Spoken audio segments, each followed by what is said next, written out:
First of all, good evening, ma'am. Good evening. Ma'am, after witnessing today's Confluence 2025 and the introduction of Mastermind Abacus, I think it would be a new concept to you as Yes, well. yes. Ma'am, where do you think this could fit in, this program of Mastermind Abacus could fit in into your school's existing curriculum to enhance your students' output? So this generation is basically, it has born with AI. And with AI, a lot of pressure is also there. The skill enhancement pressure, like to introduce few of the skills, our interpersonal skills, critical thinking, problem solving ability, and then I guess that I don't guess, but I feel that.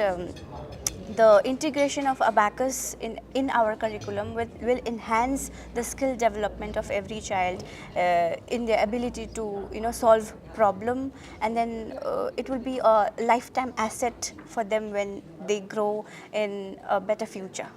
Thank you so much, ma'am. Okay, thank you.